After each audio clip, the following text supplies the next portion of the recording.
the issues brought by the introductory speaker points to the fact that how we imagine a nation. One of the very important point that he raised, which is the crux of the matter, laws developed in other civilization may not fit in or will not fit in to a great civilization that we all belong. I think that is a very narrow understanding of what civilizations are likely to be. And I don't think that civilizations are watertight compartments where we do not crisscross, we do not give and take from each other. Civilizations world over have contributed, enriched, strengthened, and grown from strength to strength. And that is how our civilization has grown much stronger from a very strong foundation that we have to a much stronger ones where we have multiple identities, multiple cultures, religions, and so on and so on. To me, the understanding of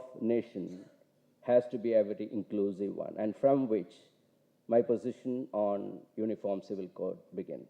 The most important points that are brought in the discussion about Uniform Civil Code is that if it is one country and one people, and then we need to have one law.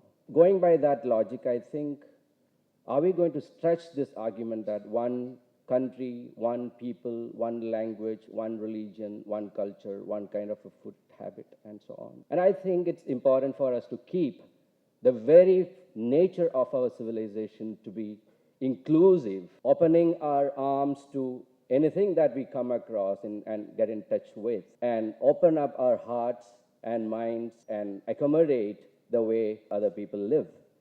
And national integration is another point that was brought in. And how do we integrate our nation? A nation that is founded on the principle of unity in diversity, not uniformity of people. Rather, unity in diversity has been the founding principle of our civilization and our republic, our country. And therefore, it is important that we stick to the very foundation of the nation, the modern India that we all belong to. The questions of gender equality and justice, yes, there are issues that needs to be addressed. But then uniformity is in law. Is that what going to ensure us gender justice and end discrimination against women?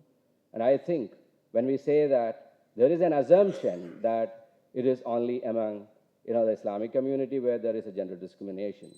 I think we need to relook at our own facts about the level of gender discrimination that are prevalent across the communities, and universality of patriarchy is something that is very important for us to look at when we talk about gender equality and justice. Thank you.